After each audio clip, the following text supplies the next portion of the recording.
começar falando sobre... Vamos começar falando sobre Nostr? O que tu acha da gente começar por esse ponto? Nossa, tu que manda. Até não imaginei que Nostr ia ser o primeiro, mas bora lá.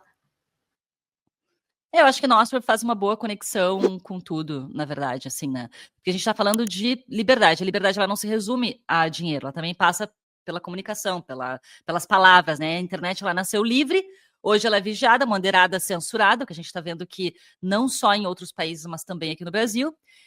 E aí entra a Nostr, um protocolo super simples que devolve para as pessoas a posse da própria identidade digital, que é o que muitos reclamam hoje, né? Que está super concentrado em big techs, no Twitter, no Facebook. Facebook não mais. Facebook já praticamente poucas pessoas usam, assim, né? Mais aqui no Brasil se usa mais o Instagram, mas que existem esses tecnopólios, né? E no Nostr ninguém pode te banir, ninguém pode deletar o teu conteúdo. Ele é o equivalente da liberdade de expressão no mesmo nível que o Bitcoin é para o dinheiro. Então, juntos eles formam uma base, né? Um alicerce para reconstruir soberania individual num mundo cada vez mais distópico. E a gente ouviu falar muito sobre Nostr lá no Freedom Track, que é um dia específico que a AJRF faz para falar de liberdade, Bitcoin e Nostr. Eles trouxeram Nostr como usar e como que os jornalistas podem usar Nostr para não serem calados. Tu já usa o Nostr, Carol? O que tu acha do Nostr? Boa, eu acho que só antes de entrar no Nostr, porque eu acho que a gente já vai direto ao assunto, acho que a gente pode explicar para quem não conhece, nunca ouviu falar o que é o Oslo Freedom Forum, né? Que é uma conferência que acontece todo ano em Oslo, na Noruega, que reúne ativistas de liberdade, pessoas que vivem censura, autoritarismo e que, enfim, de alguma forma brigam nos seus países, lutam, se manifestam com as ferramentas que têm para despertar as pessoas para o que está acontecendo localmente. E a AJRF, a Human Rights Foundation, apoia esses ativistas globalmente para contarem suas histórias, apoia de várias formas, mas no Oslo Freedom Forum é um fórum, uma convenção, uma conferência em que ativistas do mundo todo vão, contam suas histórias, suas experiências para alertar outras pessoas ao redor do mundo, outros ativistas e o mundo em si, sobre como que ditadores, regimes autoritários, porque se a gente parar para pensar, 5 bilhões de pessoas ao redor do mundo vivem sob regimes autoritários, mesmo que nesses locais os países não digam que são, mas são. E esse é o ponto, as pessoas não percebem que estão sob ditaduras, muitas vezes, e para trazer consciência sobre o assunto. E aí, achei muito interessante que a AJRF usa desde 2013 Bitcoin como uma ferramenta para ajudar esses ativistas, para ajudar a trazer essas histórias e como uma ferramenta para que, mesmo em locais com perda de liberdade financeira, esses ativistas continuem levando a sua mensagem e expondo localmente o que está acontecendo lá para as pessoas perceberem. Bom, esse político, esse governante, essa pessoa, ela está sendo autoritária, ela está calando a oposição, ela está, de alguma forma, tentando coibir que a competição política aconteça e que os críticos sejam calados. Então, nessa conferência, ela tem vários momentos, né? O primeiro momento é ouvir vários ativistas ao redor do mundo. Então, Venezuela, Rússia, China, Ruanda, enfim, Sudão, vários locais em que quem criticou o governo foi perseguido. E uma das primeiras ações de governos autoritários é corta recursos financeiros, bloqueia as contas de quem critica o governo. Isso não só no Brasil, porque a gente está vendo isso aqui no Brasil, mesmo sendo considerado uma democracia. Mas ao redor do mundo, sempre que emborca para o autoritarismo, os críticos eles tentam ser calados de várias formas. Então, bloqueio de contas bancárias para não ter recursos para se manter e coagir a pessoa a ficar quieta, né? Porque sem dinheiro, o que a pessoa faz? Não consegue nem comer. Desliga, cancela, bloqueia as redes sociais e tenta, de alguma forma, fazer pressão psicológica. Enfim, bate na casa da pessoa, prende, tortura. Então, várias ações que ditaduras são conhecidas por fazer, né? Tortura física. Mas antes disso, tem várias etapas de bloqueio de liberdades. E aí, conectando com o Nostr, Cacá. Então, eles usam Bitcoin desde 2013 como uma ferramenta de liberdade financeira, apoiando ativistas globalmente. E o Nostr é uma outra ferramenta que entrou recentemente dentro da pauta da AJRF como uma ferramenta de liberdade de expressão. Ou seja, mesmo que ditadores tentem calar esses ativistas, porque no que uma pessoa começa a criticar o governo, que é autoritário, e expõe os problemas locais, ela se torna uma ativista, né? Então todo mundo pode ser um ativista ao expor os problemas locais. Nossa, pode ser uma ferramenta de liberdade de expressão para que mesmo que esses governos tentem calar essas pessoas, elas possam continuar, enfim, denunciando, criticando, esclarecendo, trazendo consciência sobre o que está acontecendo para a população local, que não tem como ser tolhida de usar o Nostr, e nem para o mundo perceber o que está acontecendo nos seus países localmente. Então, o Nostr é uma ferramenta poderosíssima, porque ele se apoia muito no mecanismo de funcionamento do Bitcoin, em que nodes armazenam suas próprias chaves, seus próprios dados, ou seja, não fica, como tu falou, dentro de oligopólios, Big Techs, Facebook, Instagram, se bem que Instagram é do Facebook, mas enfim, Twitter, YouTube, Google, OpenAI, estamos no mundo de inteligência artificial, que são os novos oligopólios se juntando em outra seara de informação, mas o ponto é, você de novo é dono dos seus próprios dados, porque você é dono das chaves que dão acesso à sua rede social. Então, você é dono dos seus contatos, do que você postou, o que, né, você falou ali no Nostr, você tem acesso a isso, e ninguém consegue evitar que você publique alguma coisa no Nostr. Então, é uma ferramenta poderosíssima, que está sendo incorporada dentro das Freedom Tools, né, das ferramentas de liberdade, apoiadas por instituições e pessoas que valorizam a liberdade globalmente. E é chocante quando tu vai nessa conferência e tu percebe que globalmente medidas autoritárias são tomadas o tempo todo e que a maior parte do mundo vive essa realidade e que não percebe isso.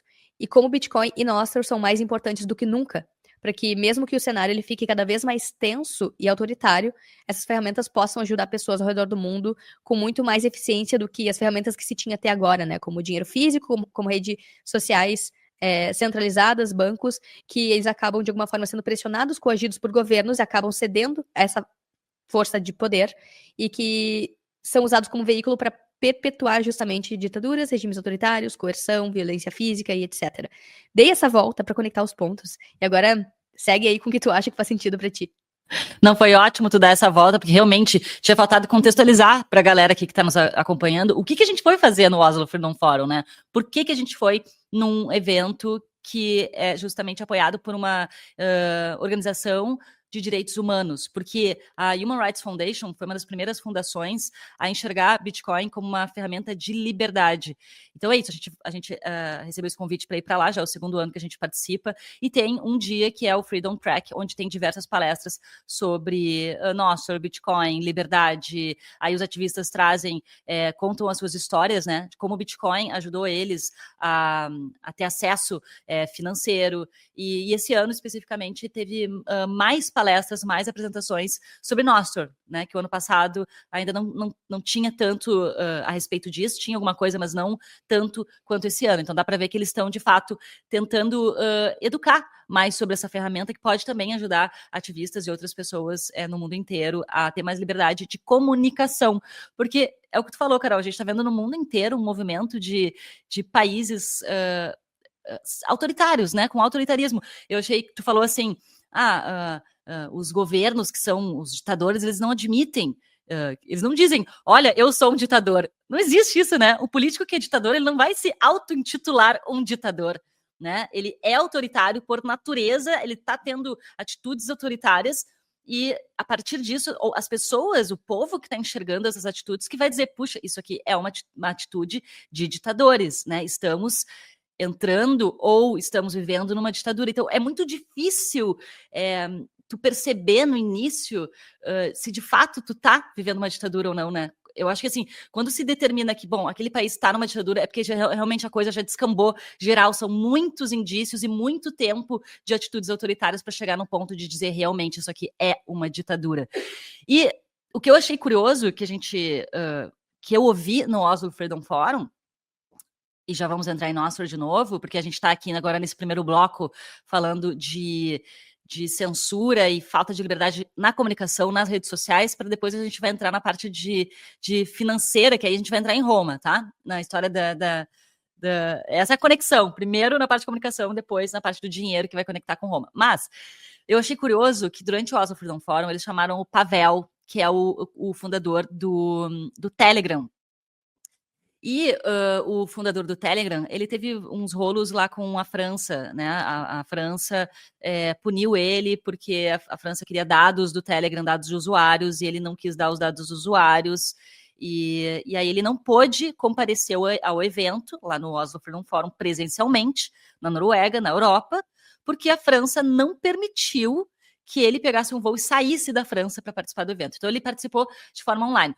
Ou seja, que atitude autoritária da França, né? Que se diz uma democracia. E aí, isso que eles trouxeram no palco. É uma ironia com relação a isso. Tipo, bom, democracias estão tendo atitudes autoritárias. Ou seja, que curioso, né? Então, assim, as coisas vão se misturando e fica difícil, assim, entender onde estão os países realmente que prezam pelo direito humano, pela liberdade de expressão, pela liberdade financeira, e quais que se dizem democráticos, mas, na verdade, pelas costas ali no dia a dia estão sendo realmente bem autoritários, né? Mas eles não chegaram a falar exatamente com essas palavras, foi muito sutil. Eles não falaram, a França está tendo uma atitude autoritária. O que o Thor, que é o CEO da AJRF, falou no palco foi: meio estranha essa atitude da França, né? Mas não estamos aqui para criticar democracias. Tipo, deu a entender isso que você está falando, mas sem dizer, sabe? Então, é justamente esse o tom, como todos os países podem ter medidas autoritárias, mas... E aí eu acho que esse é o ponto de conexão com Roma, tá? Já vou conectando porque eu acho que faz sentido, porque senão depois eu esqueço. Existe uma tentativa de manutenção da narrativa, que é: nós somos o melhor país do mundo, nossa economia está estável, a gente tem os melhores, a melhor situação de direitos humanos, aqui tu é livre, problemas são dos outros países, o problema era quando a oposição estava no poder, aí sim vocês não tinham liberdade.